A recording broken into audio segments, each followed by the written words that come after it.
نہیں رہتی. وہ اتنی سی افیم شروع کرتا ہے آدمی, ہفتے 2 ہفتے کے بعد اس سے کچھ نہیں بنتا, پھر ذرا زیادہ بڑی گولی ہو جاتی ہے. فواحش کی بھی یہ کیفیت. لیکن وہاں جو اس قدر فیکٹریاں لگی ہوئی ہیں فواحش کی, اور ان کے لیے مارکیٹس ہمارے جیسے ملک ہیں, بھرمار پڑی ہوئی ہے.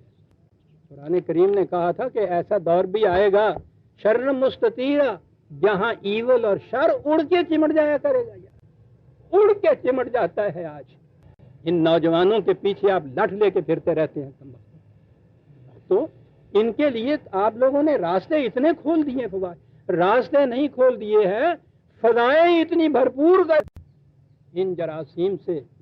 اور بعض میں گوئی کہ دامن تر مکن ہوشیار باش, کہتا ہے کپڑے سمیت گڑوم راوی دے اندر سٹ دیتا ہی مینو. تو کہنا بھی دیکھی تیرے کپڑے تے پانی دا داغ نہ پہ لگے. تعلیم کے نصاب میں آپ دیکھیے, تعلیم درس گاہوں میں دیکھیے, اساتذہ کے اندر دیکھیے, کہاں کہاں آپ کو بتایا جائے. یہ مکتبے اور دارالعلوموں کے اندر جا کے دیکھیے, وہ تو کبھی میں نے موضوع نہیں چھیڑا. یہ آپ کے ہاں فقہ کے مسائل جو وہاں پڑھائے جاتے ہیں, اتنی اتنی ضخیم کتابیں عزیزان من, 75% اس کے اندر جنسیات سے متعلق ہوتی. فواحش کے متعلق کہا کہ یہ حرام. زنا کے متعلق تو بعد میں آئے گی, حرام ہی قرار نہیں دیا قرآن نے. ان اللہ, یہ 24/19 ہی ہے. ان الذین یحبون ان تشیع الفاحشۃ فی الذین آمنوا لہم عذاب علیم فی الدنیا والآخرہ.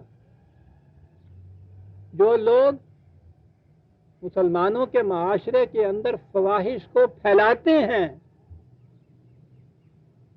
کہ شاید پھیلانا فواحش کا یہ اتنا بڑا جرم ہے کہ اس کے لیے کہا کہ اس دنیا میں بھی علم انگیز سزا دو ان کو, اور کہا آخرت میں پھر ہم نپٹ. جی یاد رکھیے, جہاں جہاں بھی آخرت کی سزاؤں کا ذکر آتا ہے نا, اس کے معنی ہوتا ہے کہ وہ جو قدر تم نے جس کو توڑا ہے. دنیا کی سزا تو معاشرے کے اندر, معاشرہ جس کو جرم قرار دیتا ہے نا, اس میں سزا ملتی ہے. دوہری سزا ملتی ہے نا. معاشرے کی سزا بدن کو ملتی ہے, اس قدر یا ویلیو کے توڑنے کی سزا انسان کی ذات کو ملتی ہے. اسے کہتے ہیں عذاب فی الآخرت. غور کیجئے گا, بڑی عجیب چیز ہے یہ. صرف سوسائٹیوں میں جینے والوں کو تو کہڑی سزا ملتی ہے, سوسائٹی کی سزا ہے, اور بچ بھی جائے اس میں سے. یہاں تو یہ کیفیت ہے, نہ بھی بچے, سوسائٹی سزا بھی دے دے اس کو. وہ جو سزا اس کو اس قدر کے توڑنے کی اس کی ذات کے اوپر وارد ہوئی ہے, اسے تو سوسائٹی کی بھی کوئی سزا معاف نہیں کر سکتی. یہ نہیں ہو سکتا کہ اس سے وہ سزا بھی ہو گئی, یہ جو سزا مل گئی. خیر, پھر آخرہ کے معنی یہ ہوتے ہیں, معاف رکھیے گا. کچھ 24 للذین یغض پھرنا ہے. آبادیاں تو مخلوط ہیں, کہا باہر چلو, یہ جو کہا جاتا ہے نا نگاہیں نیچی کر کے چلو, پھر اس کے بعد پھر اعتراضات ہوتے ہیں کہ صاحب پھر اس طرح سے کیسے یہ کچھ کیا جائے. غض بصر کے معنی آنکھوں کو, اس کے معنی ہے نگاہوں کو بے باک نہ ہونے. اس میں دیکھنے کی بات نہیں ہے. قرآن نے ابصار کہا ہے. یہاں نظر اور بصر میں قرآن اور عربی زبان میں بڑا فرق ہوتا ہے. نظر تو صرف آئی سائٹ ہوتی ہے, اور جب اس آئی سائٹ کے ساتھ آپ کی توجہ اور فکر بھی مل جائے تو وہ بصر ہوتی ہے. یہاں ابصار کے متعلق کہا ہے نیچے. اور یہ عشق نہ تنہا عشق از گفتار خیزت, بسے کی آتش رفتار خیزت. وقل پہلے کل للمومنین ہے, یاد رکھو, مردوں سے پہلے حکم کہا گیا, اور اس کے بعد کل للمومنات یغضضن من ابصارہن. مومن عورتوں سے بھی یہ کہو باہر چلے, نگاہوں کو بے باک نہ ہونے دیں.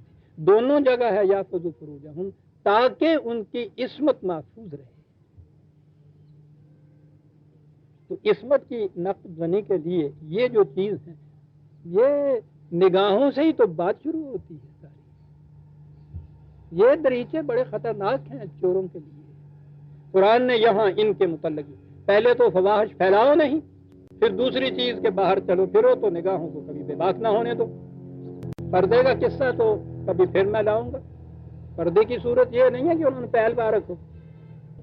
ایک شکل یہ بھی ہوتی ہے ولا یبدین زینتہن, ان سے کہو کہ ٹھیک ہے آرائش کی چیزیں ہوتی ہیں، آرائش کی چیزوں کو عمدن نمود نہ کرو، اسی لیے کہا الا ما ظہر منہا، چلتے پھرتے فطری طور کے اوپر جو چیز یوں ہی ظاہر ہو جاتی ہے وہ بات نہیں، کیا بات ہے قرآن کی، عمدن ان کی نمود نہ، عمدن نمود جب کی جائے گی عورت کے دل میں خیال پیدا ہوگا تو عمدن نمود کرے گی۔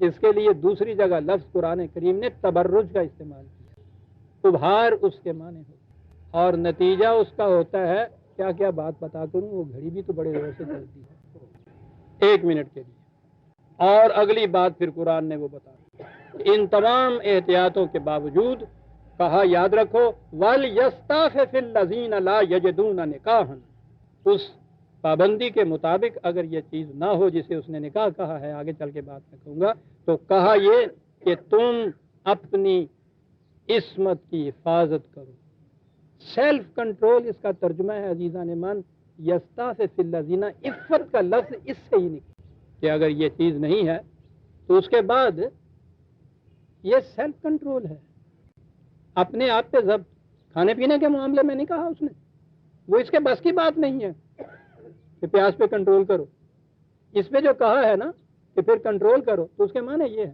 معاشرے کو حکم دیا کہ ان چیزوں کو پھیلنے نہ ہو، کہیں اگر کوئی تھوڑی بہت گنجائش رہ گئی تو ان کو یہ کہا کہ نگاہوں کو بے باک نہ ہونے دو، اس کے بعد بھی کہا اس کے باوجود اگر کوئی صورت یہ ہے تو خیال ادھر نہ آنے دو، اور اس کے بعد جب کوئی ایکسیپشنل چیزیں ایسی لہ گئیں لوگوں کی، معاشرے میں رہ جاتے ہیں اس قسم کے لوگ کہ ان احتیاطی تدابیر کے باوجود کوئی چیز جو ہے سرکشی پہ آئے، اس کے لیے ہے الزانیۃ والزانی فجلدوا کل واحد منہما مئۃ جلدۃ، یہ ان کے لیے ہے جو سزا قرآن نے مقرر کی ہے، اور یہ میں پھر اگلے درس میں بتاؤں گا کہ یہ جلدتاً جو قرآن نے کہا ہے، توڑے یا درے جو کہا جاتا ہے آج بید اس کو کہا جاتا ہے، یہ تھی کیا چیز، یہ سزا ہے کیا چیز جو قرآن نے کہی ہے، کس کس جرم کے لیے یہ چیز کہی گئی ہے، کیا کیا جائے۔ میری مینائے غزل میں تھی ذرا سی باقی، شیخ کہتا ہے کہ ہے یہ بھی حرام ہے ساتھی، تو کہتے ہیں نا بابا، بہت اچھا جی، آیت تو وہی ہے پہلی اور دوسری، آئندہ جلد میں ہم اس کی سزا کے متعلق بات کریں گے۔ ربنا تقبل منا انک انت السمیع العلیم۔